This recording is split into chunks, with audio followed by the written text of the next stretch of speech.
দুঃখজনক হলেও সত্য, যেটা ইতিমধ্যে ট্রাম্প প্রশাসনকে আমিও জানিয়েছি, বাংলাদেশ আর্মি সম্বন্ধে যে আলোচনাগুলো আমরা করছি, বাংলাদেশ আর্মিকে একটা বিষয় তাদের কি দ্রুততম সময়ের মাঝে বের হয়ে আসতে হবে এবং করতে হবে। সেটা কি?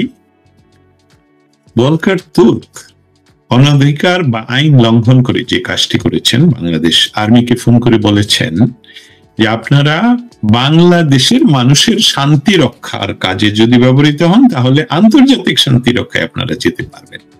আমরা জানি যে ইউনাইটেড নেশনস এর যে হিউম্যান রাইটস কমিশন, তাদের এই ধরনের কোনো অধিকার নেই যে কে যাবে কি যাবে না। এটা আমরা প্রথমে বললাম, আমি রিপিট করলাম। কিন্তু যেহেতু বাংলাদেশ আর্মির প্রধানকে 3রা অগাস্ট বলতে শোনা যায় যে আমি তো প্রেমে পড়িনি, প্রেম আমার উপর পড়েছে, এটা থেকে আমরা ট্রান্সলেশনে যেতে পারি বা অ্যানালাইসিসে যেতে পারি যে এটার কথাই উনি মেনশন করেছেন। অতএব এটা ওনাকে কিন্তু বুঝতে হবে, বাংলাদেশ আর্মিকে কিন্তু বুঝতে হবে। যারা আমাদেরকে শুনছেন, অনেক মানুষ শুনছেন, আমি দেখলাম, ভবিষ্যতে যারা শুনবেন, আপনাদের বাড়িতে আপনাদের আত্মীয় স্বজন যারা রয়েছেন আর্মিতে, তাদের মাধ্যমে সংবাদটুকু প্রত্যেক আর্মির কাছে যেতে হবে যে আপনারা কিন্তু ইতিমধ্যে মেটিকুলাসলি ডিজাইন করে ব্ল্যাকমেইলড হলেন, এবং একবার যে ব্ল্যাকমেইল হলো আপনাদেরকে কিন্তু বারবার ব্ল্যাকমেইল করবে, কারণ আপনারা ভয় পেয়ে গেলেন। 18 কোটি মানুষকে বহিঃশত্রুর আক্রমণ থেকে দেশকে রক্ষা করবেন বলে শপথ করে আমাদের বাংলাদেশের জনগণের টাকায় আপনারা প্রশিক্ষণ নিচ্ছেন, এবং সেই টাকার উপরি হিসাবে আপনারা যাচ্ছেন বাইরের পৃথিবীতে শান্তি রক্ষা, এবং আমাদের বাংলাদেশের আর্মিদের প্রশংসা আছে সেখানে। কিন্তু আপনাদেরকে কিন্তু এখন ব্ল্যাকমেইল করা হলো ইল্লিগালি। অতএব আপনাদের শিরোধারা আপনাদের দাঁড়াতে হবে। আমি এটা অন্যভাবে বলতে চাই, বাংলাদেশ আর্মিকে যদি আপনারা রক্ষা করতে চান, আর্মিদেরকে বলছি, তাহলে আপনাদেরকে এটা বের হয়ে আসতে হবে এবং বাংলাদেশের জনগণের শান্তিতে আপনারা প্রথম দেখাতে হবে যে আমরা এটা পারি এবং আমরা ভবিষ্যতে যাতে বাইরে যেতে পারি। ওইটা আপনাদের প্রধান কাজ নয়। শান্তি রক্ষাটা আপনাদের, বাইরের পৃথিবীর শান্তি রক্ষাটা আপনাদের প্রধান কাজ নয়। আপনাদের প্রধান কাজ হলো বাংলাদেশে শান্তি রক্ষা করা। আপনাদের প্রধান কাজ হলো যেই বাংলাদেশের জন্য আপনি শপথ করেছেন, সেই বাংলাদেশের যে স্থপতির বাসভবন, যেটাকে 32 নম্বর কেমন অনেকেই বলে যে 10 নম্বর ইয়াতে ডাউনিং স্ট্রিটের মতন বলা হয়। নো, 32 নম্বর ইজ 32 নম্বর। এটার পৃথিবীতে 32 নম্বর আমরা সবাই জানি 32 মানে কি। সেই 32 নম্বরকে যখন আক্রমণ করা হয়, বুলডোজার আনা হয়, তখন আপনারা সেইটাকে শান্তি রক্ষা করতে পারেন না। আপনারা আছেন বাইরে যাওয়ার জন্য। এটা থেকে আপনাদেরকে বের হয়ে আসতে হবে। আমি আহ্বান করছি, যেহেতু ইতিমধ্যে আমেরিকান প্রশাসন সহ অনেক ইনফ্লুয়েন্সিয়াল গ্রুপগুলো জাতিসংঘকে বলছি যে আপনারা তো আইন লঙ্ঘন করেছেন সেখানে। অতএব সেটা বাংলাদেশের আর্মিকে এখনই বলতে হবে যে আমরা কারো দ্বারা ইনফ্লুয়েন্স নই এবং আমরা বাংলাদেশের মানুষের শান্তির জন্য কাজ করব, বাংলাদেশের মানুষকে বহিঃশত্রুর আক্রমণ থেকে রক্ষা করব। এবং সেই জন্য আপনাদেরকে এটা প্রমাণ করতে হবে যে আপনাদের এই ম্যাজিস্ট্রেসি পাওয়ার কিন্তু অন্য কেউ আপনাদেরকে দেয়নি। শেখ হাসিনার সরকারের সময় কিন্তু আসলে ম্যাজিস্ট্রেসি পাওয়ার দিয়ে আপনাদেরকে নামানো হয়নি। আপনাদেরকে বলা হয়েছিল শান্তি রক্ষা করো, আপনাদেরকে বলা হয়নি গুলি করো। আপনাদেরকে বলা হয়েছিল যারা আসবে আর আমরা সরকার, তাদের মাঝে যাতে শান্তি থাকে। এই শান্তি বজায় আপনারা রাখেননি। আপনারা ইনফ্লুয়েন্স হয়েছেন ভলকার তুর্কের মাধ্যমে। বাই দ্য ওয়ে, ভলকার হলো জার্মান শব্দ, ওয়াকার হলো ইংলিশ শব্দ। আপনি কিন্তু ওয়াকার। অতএব দুইজনের সাথে কথা বলছেন। অতএব আপনারা কিন্তু এই বিষয়টাকে আপনাদেরকে বের হয়ে আসতে হবে। এখন দীপান্বিতা, ভবিষ্যতের বাংলাদেশ, আমরা ভবিষ্যতের বাংলাদেশ, সোনার বাংলা, সবসময় এটা বিশ্বাস করি এবং সেখানেই যাবে।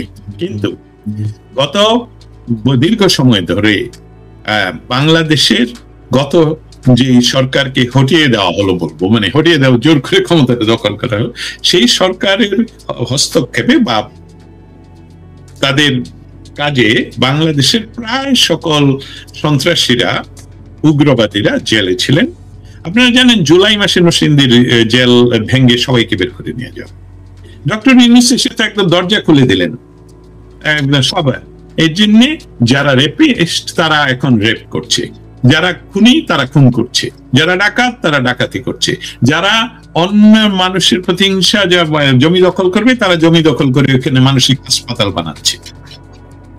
কিন্তু এই বিষয়গুলোকে আমরা বাঙালিরাই প্রতিহত করবো। আপনারা জানেন 1971 সনে এই বাংলাদেশে কত হাজার বিদেশি সৈন্য আত্মসমর্পণ করতে বাধ্য হয় এবং তারা অস্ত্র সহ।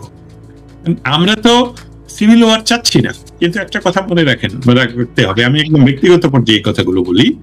আন্তর্জাতিক পরিমণ্ডলে ইতিমধ্যে এটা প্রস্তুত যে বাংলাদেশের জাতিসংঘের হস্তক্ষেপে একটি অশান্তি পরিবেশ তৈরি হয়েছে, যে এক ভাই আরেক ভাইকে হত্যা করছে এবং অল্প সংখ্যক মানুষ বেশি সংখ্যক মানুষকে হত্যা করছে, অল্প সংখ্যক উগ্রবাদীরা বেশি সংখ্যক মানুষের যারা বাংলাদেশকে ভালোবাসে তাদের উপর আক্রমণ চালাচ্ছে। অতএব সেখানে সিভিল ওয়ারের খুব সম্ভাবনা, যেটা হয়তোবা এই যে ইউএন চিফ উনি যে যাচ্ছেন, উনি কি সেটাকে আরো উৎসাহিত করার জন্য যাচ্ছেন কিনা এটা ব্যক্তিগত পর্যায়ে জানি, কিন্তু আন্তর্জাতিক ভাবে বলতে পারি যে উনি যদি এই স্টেপে যান তাহলে বাংলাদেশের সিভিল ওয়ারটা যদি ঘটে তাহলে ওনাদের সকলকেই বাংলাদেশকে সমূলে উৎপাদনের একটা সুযোগ তৈরি হবে, যাতে করে যেটা 71-এ সম্ভব হয়নি। কারণ 71-এর দেখুন 9 মাসের যুদ্ধে আমরা দেশকে স্বাধীন করি। 9 মাসের যুদ্ধের এই স্বাধীনতার ফসল হিসাবে আমরা পারস্পরিক সৌহার্দ্যপূর্ণ সম্পর্ক বজায় রাখার জন্য আমাদের সকলকেই প্রায় ক্ষমা ঘোষণা করা হয়েছিল। কিন্তু একটা বিদ্রোহ, সেটা ছিল আমাদের, সেটা হলো বিদ্রোহ, সেটা ছিল আন্দোলন, সেটা ছিল আমাদের স্বাধীনতা সংগ্রাম, এবং সেটা ছিল ডিক্লার্ড স্বাধীনতা সংগ্রাম। সেটা ছিল দীর্ঘকালীন ডিক্লারেশনের পরে যে আমরা স্বাধিকার চাই, আমরা বাংলাদেশের স্বাধিকার চাই, বাংলাদেশ নাম। অতএব সেখানে একদম ক্লিয়ার ছিল আমাদের ভবিষ্যৎ কি, এবং সেটাকে এখন আপনারা পিছনে ফিরিয়ে নেওয়ার যদি পরিকল্পনায় ব্যস্ত থাকেন, এই বাংলাদেশের মানুষ এটাকে দিবে না। আন্তর্জাতিকভাবে আমেরিকান প্রশাসন বাংলাদেশে ধর্মীয় উগ্রবাদ যাতে কোনো ক্রমে সৃষ্টি না হয় সেটার জন্য পিএম মোদির সামনে ডোনাল্ড ট্রাম্প উনি নিজে আমাদের সামনে বলেছেন, যেটা ভিডিও রেকর্ড আপনারা পেতে পারেন। ইতিমধ্যে আমেরিকান প্রশাসন যারা আমি বলবো তুলসী গাবার্ড সহ বাংলাদেশে যে উগ্রবাদের সৃষ্টি হলো, ক্রস বর্ডার সন্ত্রাসবাদের সৃষ্টি হলো, ডক্টর ইউনূস যে কথাটা বললেন যে ভারতের 7 সিস্টারে অসুবিধা হবে, ওয়েস্ট বেঙ্গলে হবে, এমনকি বার্মাতে হবে, এই কথাগুলো যা আমাদের ওয়াশিংটন ডিসিতে ডিপ্লোম্যাটদের মাঝে এবং স্পেশালি বলবো ন্যাশনাল সিকিউরিটি যে অর্গানাইজেশন রয়েছে ইউনাইটেড স্টেটসে, তারা গভীরভাবে অ্যানালাইসিস করছেন যে হোয়াটস রিয়েলি হ্যাপেনিং ইন বাংলাদেশ। কেন ডক্টর ইউনূস এদের উপর ভরসা করছেন? কেন আপনারা পৃথিবীর কোথাও, এই মুহূর্তের পৃথিবীর কোথাও নিষিদ্ধ হিজবুত তাহরির কোনো মিছিল বা কোনো আয়োজন কেউ বরদাস্ত করে না, আর বাংলাদেশে তারা আগে ঘোষণা করে তারপরে তারা মিছিল করে 1.5 ঘন্টা, তারপরে আপনারা এটা দেখানোর জন্য আন্তর্জাতিক ভাবে যে এটা আওয়ামী লীগের।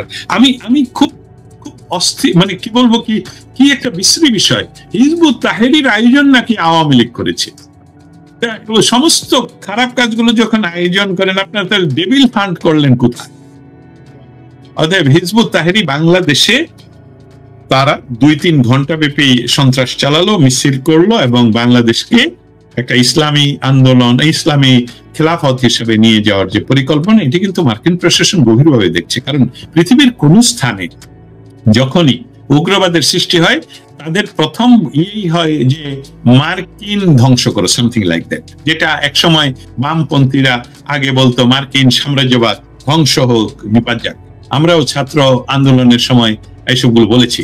কিন্তু মার্কিনীরা পৃথিবীর সমস্ত জায়গায় খবর রাখে। ডক্টর ইউনূসের যে রাজনৈতিক বন্ধুত্ব এখানে, তারা এই মুহূর্তে যেহেতু ক্ষমতাসীন নন, অতএব ডক্টর ইউনূসের জন্য সবচেয়ে মানে এক্সিট ওনার নেই, আসলে নেই। কারণ কি, যে ঘটনাগুলো ঘটলো, 32 নম্বর ভাঙা হলো, হাজার হাজার মানুষকে হত্যা করা হলো। দীপান্বিতা, এই কথাটা আমি আবার ফিরিয়ে আনি। আমি যখন স্টেট ডিপার্টমেন্টে আমি প্রায় 10-15 দিন বা আরো বেশি সময় বিভিন্ন লেভেলে বাংলাদেশে যোগাযোগ করে জিজ্ঞেস করি যে আপনার কতগুলো থানা পুরানো ভাঙা হলো। থানা প্রায় 400-র উপরে, এবং আমার কাছে ডকুমেন্ট। পরিসংখ্যানটা আমি আমার হিসাবে তখন ছিল কত 3000-এর উপরে, 3224 সামথিং। এই কথাটা আমি স্টেট ডিপার্টমেন্টে সরাসরি বলি, ভিডিও চালিয়ে দিতে পারবো। কেউ কিন্তু প্রতিবাদ করলো না পৃথিবীর। শুধু আমাকে কয়েকজন করলেন যে আপনার কাছে রেকর্ড আছে কিনা। আমি কি আপনাকে বাধ্য এটা দিতে? যখন দিতে প্রয়োজন হবে আমি দিব, আই এম রেডি। এবং এই যে পুলিশ বাহিনীর উপর পরিকল্পিতভাবে হত্যা এবং এটাকে ভয় দেখানোর জন্য, মানুষের ভিতরে সন্ত্রাসবাদটাকে প্রতিষ্ঠিত করার জন্য তাদেরকে ঝুলিয়ে রাখা, যেটা আজও ঘটছে, এটাই গণহত্যা। আর মেটিকুলাসলি ডিজাইন করে, বাইরে থেকে ট্রেনিং করে, অস্ত্র নিয়ে এসে নিজেদের মিছিলে নিজেদের শিশুদেরকে হত্যা করে, মানুষের মধ্যে উন্মাদনা সৃষ্টি করে যে এখানে হচ্ছে গণহত্যা, ওইটা গণহত্যার কোনো ডেফিনেশনই করে না। তবে আপনারাই দায়ী, এই যে যারা এখন ক্ষমতাসীন, আপনারা এই দায়ী হয়ে পড়লেন ইতিমধ্যে, যে এটা মেটিকুলাসলি ডিজাইন করে আপনারা মানুষকে ভুল পথে পরিচালিত করে, বাংলাদেশের সাধারণ ছাত্রদেরকে ভুল পথে পরিচালিত করে গণহত্যা নয়, হত্যা করেছেন। এসবগুলোর বিচার হবে, এবং এটা কোনো ক্রমেই কোনো আন্দোলন বা রেভলিউশন ছিল না, এটা সিরিয়াসলি একটা ডাকাতি, এবং এই ডাকাতির বিচার বাংলাদেশের মানুষ করবে। আন্তর্জাতিক পরিমণ্ডল কিন্তু ইতিমধ্যে পুরাপুরি আমি বলবো প্রস্তুত। আমি বলি এটাকে অন্য একটা সেন্টেন্স দিয়ে, যে ফসল একেবারেই পাকা। কৃষক আপনি রেডি থাকে, ফসল তুলতে পারে। 5 ইয়ার্স বলে তোমরা চেষ্টা করো, এসবগুলো পাগলামে। কারণ you do not have any roots. তোমাদের নাই পড়াশোনা, তোমাদের নাই গবেষণা, তোমাদের নাই রুট টু দ্য পাবলিক, তোমাদের কোনো ধরনের কোনো রাজনৈতিক শক্তি তোমরা না। এখন পালনবাদ, একজন পালনকারীকে, মানে আমি করছি, আইরনি করছি, যে এই যে নতুন একটা পার্টি তৈরি করে বাংলাদেশে তোমরা ক্ষমতা দখল করবে, সেটা ডক্টর ইউনূস আগেও করেছেন 2011 সালে, এবং এখন তোমাদের সামনে দিয়ে করছেন। সেগুলো টিকবে না, ইতিমধ্যে টিকছ না।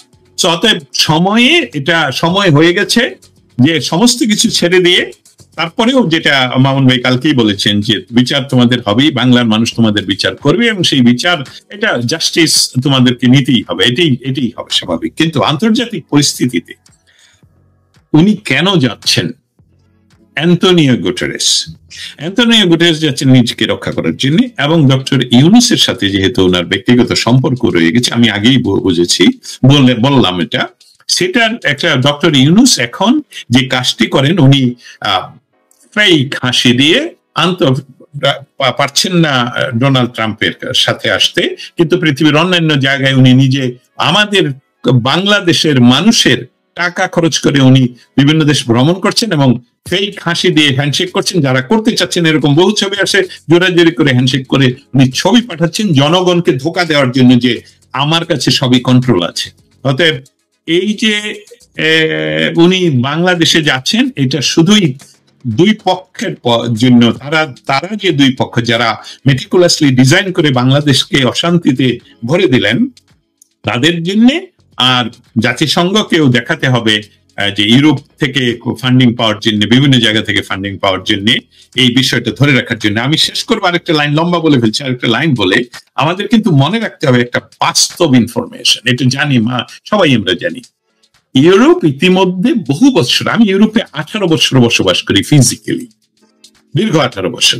অতএব ইউরোপের অবস্থানটা আমি মানে যেটা সবাই জানেন, যারা গবেষণা করেন, যারা পড়াশোনা করেন, তারা জানেন ইউরোপে কোনো রিসোর্স নেই।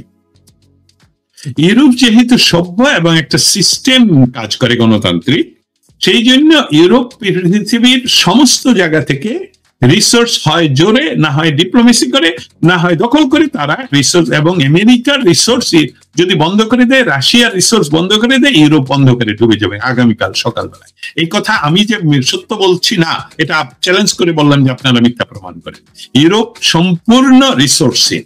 অতএব ইউরোপ যে ইয়াটা করছে, ইউরোপ হলো আমেরিকার এক্সটেন্ডেড হ্যান্ড, এবং তারা শুধু দিন গুনছে, 24 ঘন্টা গুনছে, তারা মিনিট গুনছে, যে আগামী 4 বছর কখন শেষ হবে, তারা আবার তাদের আগের জায়গায় ফিরে যাবে। 4 বছর দীর্ঘ সময়, আমি কথার শেষে সবসময় বলি, যখনই এখন কথা বলছি সবসময় বলি যে ইউনূসের সময় ফুরিয়ে আসছে, পৃথিবী আপনার জন্য সংকুচিত, বাংলার জনগণ আপনাকে আসলেই আর এক সেকেন্ডের জন্য এই যে অরাজক পরিস্থিতি, ইল্লিগালি যে আপনি বসে নির্দ্বিধায় মিথ্যা বলছেন, একজন শিশু, তার জন্য আপনি একবারও আসলেন না, মিডিয়ায় আসলেন না, বললেন না একটি কথা।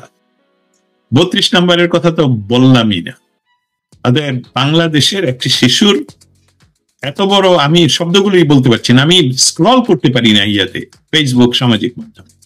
আমার যদি কষ্ট হয়, আপনি দেশের প্রধান, আমি বলছি এক্সিকিউটিভ প্রধানের যে পদে আপনি দখল করলেন, সেখান থেকে একটি শব্দ বলছেন না, আর মিথ্যা কথা বলছেন আন্তর্জাতিক মিডিয়ার সামনে এসে যে বাংলাদেশে কোনো অপরাধ সংগঠিত হচ্ছে না, এর জন্য বিচার অবশ্যই হবে, বাংলার মানুষই আপনার বিচার করবে, এবং আন্তর্জাতিক পরিস্থিতি আপনার সম্পূর্ণভাবেই বিপরীতে।